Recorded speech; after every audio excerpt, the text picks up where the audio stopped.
3 o'clock in the morning, same time, almost every night. You didn't set an alarm, nobody knocked, the house is completely silent, but something inside you fired a wake signal so precise, so consistent that you could almost set a watch by it. And the first thing that happens, before your eyes are even fully open, is the thoughts arrive. Not gentle thoughts, not neutral ones, the worst thoughts, the ones that feel permanent, the ones that make problems look unsolvable and regrets look irreversible. And you lie there in the dark, exhausted, frustrated, trying to force yourself back to sleep, which never works, wondering what is wrong with you. Nothing is wrong with you. But something is happening inside your body that almost nobody has ever explained correctly. And if you don't understand what it actually is, you will keep treating the symptom while the real mechanism runs unchecked. For years. What you're about to hear is not a wellness tip. It's the physics of what your body is doing at 3 a.m., why it's doing it at exactly that hour, and what you can actually do about it tonight. Stay with me, because the part most people never reach is the part that finally makes this make sense. Here's what most people do when they start waking up at 3 a.m. consistently. They buy melatonin. They download a sleep sounds app. They try chamomile tea. They go to bed earlier, which makes it worse, and they don't know why. Some of them start going to bed later, trying to exhaust themselves into a deeper sleep, which also makes it worse. And underneath all of it is a belief that has never been questioned, that waking up at 3 a.m. is a sleep problem. A malfunction, something that needs to be fixed by getting more sleep or better sleep or different sleep. That belief is wrong, and it is costing people not just rest, but cognitive clarity, emotional regulation, long-term brain health, and in some cases the architecture of memory itself. When you understand what is actually happening at 3 a.m., the remedies people reach for first start to look almost comedically mismatched with the real problem. It's like taking cough drops for a broken rib because your chest hurts. The symptom overlaps. The cause is something else entirely. You have been operating on incomplete information, and the incomplete information is this. Waking up at 3 a.m. is not random. It is not anxiety disorder. It is not a sign that you need more magnesium or a better mattress, though both of those things matter for other reasons. It is the output of 4 interlocking biological systems, all of them doing exactly what they were programmed to do, and all 4 of them converging on the same window of the night for reasons that are rooted in physics, not pathology. Let's go inside, because this is where it gets genuinely strange and genuinely important. Inside your hypothalamus, a region deep in the center of your brain, there is a cluster of roughly 20,000 neurons. This structure is called the suprachiasmatic nucleus, and it is your master circadian clock. It has been running since before you were born. It controls when cortisol rises, when melatonin releases, when your core body temperature peaks, and when it drops, when you feel alert, and when you feel like you're dissolving into the floor. This clock is not metaphorical. It is a physical structure, and it is synchronized to the outside world through one primary input, light entering your eyes. In a younger adult, this clock is calibrated so that peak sleepiness arrives somewhere around 11 at night, and peak alertness somewhere around 9 or 10 in the morning. The sleep window is late and long, everything works in sequence. But here is what the research from circadian scientists like Dirk John Dyke and colleagues has documented across multiple studies. With age, this clock physically shifts earlier. The medical term is circadian phase advance, and the shift is not subtle. The entire sleep-wake window can move forward by 2 to 3 hours. What used to feel like midnight now feels like midnight at 9 p.m., and the wake signal, the internal alarm your clock fires to end the sleep window, now arrives at 3 or 4 in the morning instead of 6 or 7. Your biological clock thinks it's morning. Your social life disagrees. And there is the problem, because what most people do is override the early drowsiness. They stay up until 10 or 11 because that is when life happens. Family, television, winding down, finishing work. There is nothing wrong with that decision socially, but the clock does not adjust to your social schedule. It was set by light and biology, not by preference. So when you finally go to bed at 10:30, you have already burned 2 to 3 hours from the front of your sleep window. The clock does not compensate by letting you sleep later. It fires the wake signal at 3 regardless. Because to your shifted circadian system, 3 in the morning is already morning. You entered the sleep window late. The alarm still goes off on time. What you experience as insomnia is actually a timing mismatch, what researchers call social jet lag. The equivalent, biologically, of flying across 2 time zones every single night without ever leaving your house. If this is already matching your experience, stay with me, because what comes next is the part nobody talks about publicly, and it explains why 3 a.m. feels so much worse than it should. The clock shift is only the first of 4 systems. The second is melatonin, the pineal gland, a small structure near the center of the brain, releases melatonin at night to initiate and maintain sleep. And it does not just get sleep started, it holds you under. It is the chemical architecture of sleep continuity across the full night. But the pineal gland calcifies gradually over decades. By your mid-60s, nighttime melatonin levels can be a fraction of what they were at 30, sometimes a third, sometimes a quarter, sometimes less. Sleep specialist Dr. Michael Bruce, who has spent over 2 decades working with sleep patients, notes that melatonin production can begin to slow as early as your mid-40s to early 50s. The hormone that is supposed to be holding you asleep through the second half of the night is simply no longer present in sufficient quantity to do the job. And here is where these two systems interact in a way that creates a compounding trap. Your shifted clock wants to put you to sleep at 8 in the evening and wake you at 3 in the morning. Meanwhile, your depleted melatonin cannot hold the sleep deep and continuous enough to carry you through even that compressed window. So you are caught between a clock that fires the wake signal too early and a chemical supply that cannot defend against it when it does. The third system is sleep architecture itself. Sleep is not a single state. It moves through cycles of roughly 90 minutes. Lighter sleep, deeper sleep, and REM. And the stage that does the most restorative work is slow wave sleep, also called N3, the deep phase where the brain runs large, slow delta oscillations. This is where growth hormone releases, where memory consolidation happens, where the hippocampus replays the day's experiences and transfers them into long-term storage. And it is also, and this matters enormously, where the brain's waste clearance system runs. Neuroscientist Bryce Mander at UC Berkeley has documented extensively how slow-wave sleep declines with age. At 25, roughly a fifth of the night is spent in deep sleep. By 65, that can drop to 10% or less. By the mid-70s, some people get almost none. The significance of this goes beyond feeling rested. During deep sleep, cerebrospinal fluid is actively flushed through brain tissue along channels that only open when neurons slightly contract during this phase, clearing metabolic waste, including a protein called amyloid beta, which is directly associated with Alzheimer's disease. Mander's research found a bidirectional relationship. Less deep sleep leads to higher amyloid accumulation, and higher amyloid accumulation further disrupts deep sleep. Each one makes the other worse. If you have noticed that your memory feels less sharp, that words sit on the tip of your tongue longer than they used to, that focus feels less available than it once was, protecting deep sleep is not peripheral to that concern. It is central. And here is how this connects to 3 a.m. Slow-wave sleep concentrates in the first half of the night, in the first 2 or 3 sleep cycles. By the time 2 or 3 in the morning arrives, the deep sleep budget has largely been spent. What remains is lighter sleep, stage 1 and stage 2, with dramatically lower arousal thresholds. Things that your brain would have filtered completely during deep sleep, a slight temperature shift in the room, the sound of the refrigerator cycling, the ordinary signal from a bladder that fills slightly faster with age. These now push you above the waking threshold without resistance. You wondered why you could sleep through thunderstorms at 30 and now wake at the sound of a door closing softly 2 rooms away. It is not the sound that changed, it is the stage of sleep you are in when the sound arrives. At midnight you were behind a vault. At 3 in the morning, you are behind a screen door. The fourth system is cortisol. Your adrenal glands run a rhythm called the cortisol awakening response, a rise in cortisol during the final hours of sleep that prepares the body for waking, mobilizing glucose, priming the immune system, raising blood pressure and heart rate toward daytime operating levels.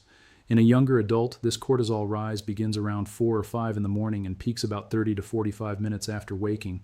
But the same circadian phase advance that shifted your sleep window also shifts the cortisol curve. In many older adults, that cortisol rise begins at 2 or 3 in the morning, and cortisol and melatonin are biochemically antagonistic. They suppress each other.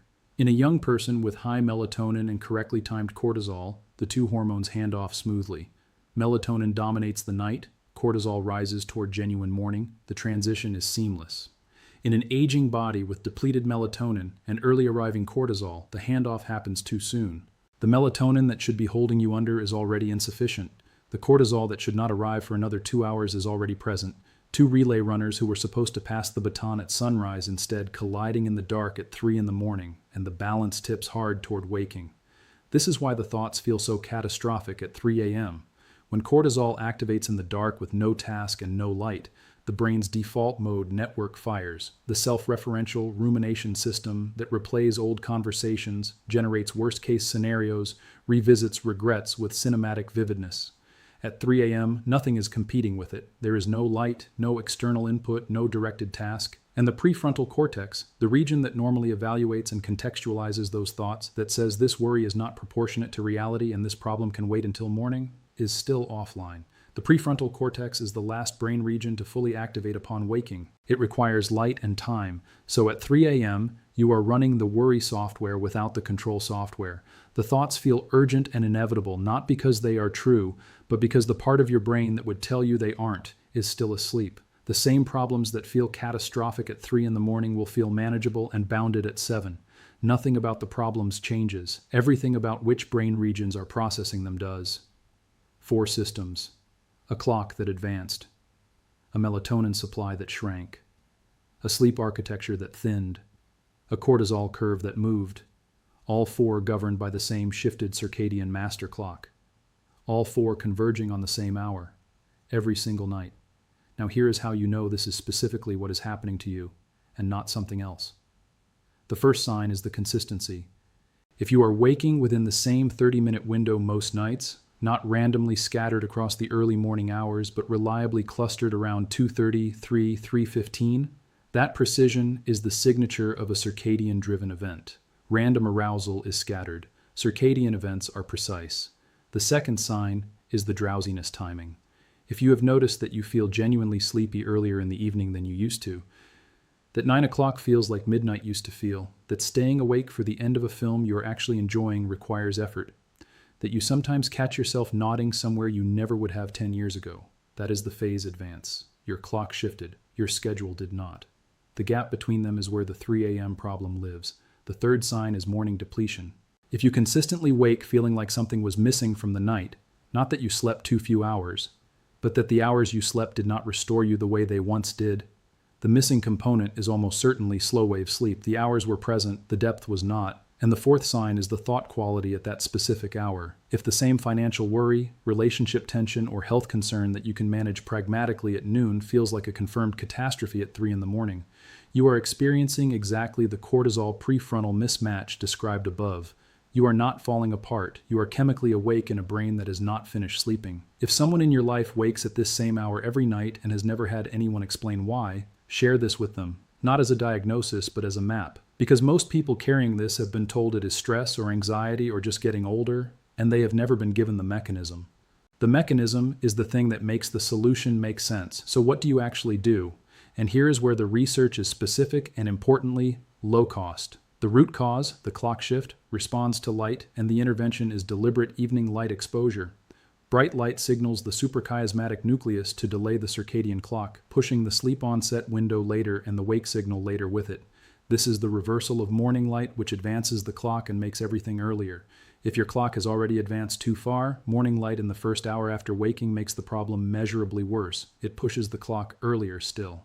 Sleep researchers suggest wearing sunglasses for the first hour after waking, or staying in dim indoor light, while getting bright light exposure in the evening between roughly 7 and 9 p.m. Not a phone screen. Phone screens are too dim to shift the clock, and the blue wavelength light suppresses whatever melatonin you do have at exactly the wrong moment. A well-lit room with overhead lights on, or a 10,000 lux light therapy lamp positioned at eye level for 30 to 45 minutes in the evening. This is the input the suprachiasmatic nucleus needs to register a delay signal. The shift does not happen overnight. It takes days to weeks of consistent exposure. But it is free, it is physics, and it is directly targeting the root mechanism. For the melatonin decline, and this is where the mainstream advice gets the dose catastrophically wrong. The supplement form of melatonin can work, but only at physiological replacement levels. Your pineal gland naturally produces somewhere between 0.5 milligram and 1 milligram at peak. The melatonin gummies sold in most stores come in doses of 5, 10, even 20 milligrams. Multiple sleep specialists, including Dr. Bruce and neuroscientist Andrew Huberman, have pointed out that these doses are not replacement, they are flooding.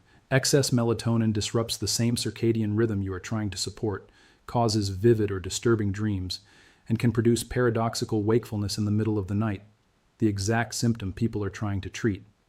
0.5 milligram to 1 milligram, taken 60 to 90 minutes before desired sleep time. That is the physiological window. That is what the aging pineal gland can no longer produce sufficiently. You are replacing a signal, not blasting receptors with 10 times the input they expect. For slow-wave sleep, the deep restorative phase that declines fastest, the most evidence-supported intervention is moderate aerobic exercise. specifically about 40 minutes of sustained movement 3 times per week, performed in the morning or early afternoon rather than the evening. The mechanism runs through 2 channels simultaneously. Physical activity builds adenosine, the molecule that creates sleep pressure throughout the day, and it raises core body temperature, which then drops more sharply in the evening. That evening temperature drop is one of the primary signals the body uses to initiate deep sleep. The bigger the drop, the stronger the signal, and the deeper the first sleep cycle. More deep sleep in the first half of the night means more slow wave clearance, more restorative N3, and a thicker buffer between you and waking when the second half of the night arrives and the walls thin. A warm shower or bath 90 minutes before bed works through the same physics.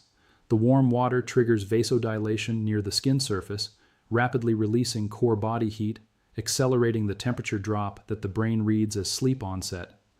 The bath does not warm you towards sleep. It cools you by creating the drop. For the 3 a.m. cortisol default mode problem, the thoughts, the rumination, the feeling of being chemically awake in the dark, the specific countermeasure is giving the prefrontal cortex a low stimulation directed task. Spoken word audio, an audiobook, a calm podcast, a radio program at low volume in the dark. The content does not need to be interesting. What it needs to do is give the executive system something sequential to track so it can suppress the default mode network's monopoly on your awareness. The rumination loop breaks when the prefrontal cortex has something else to follow. The narrow band you are aiming for is demanding enough to displace catastrophizing, but not stimulating enough to sustain full wakefulness. Do not turn on a bright light. Do not check your phone. The screen light advances the clock further, and cortisol responds to social media content by rising. A voice in the dark at low volume and nothing else. That is the intervention that matches the exact mechanism of what is happening. And throughout all of this, bedroom temperature cooler than most people maintain. 18 to 19 degrees Celsius, roughly 65 to 67 Fahrenheit. Core body temperature cannot complete its overnight drop in a warm room. Everything else you do to improve deep sleep is partially undermined if the room stays warm. This is the one variable in your sleep environment that you can change tonight, immediately, for free. You can keep assuming this is random, keep reaching for the wrong supplements at the wrong doses, keep fighting the thoughts at 3 in the morning without knowing why they feel so much larger than they actually are. Or you can start with the evening light tonight. Wake up with dimmer light tomorrow morning. Keep the room cooler. If you try the audio technique at 3 a.m. this week, your brain will have something to do with the cortisol instead of turning it on itself. Your body will know the difference by morning, not dramatically at first, but the biology is consistent. When you work with it instead of against it, it responds. There is a next layer to this.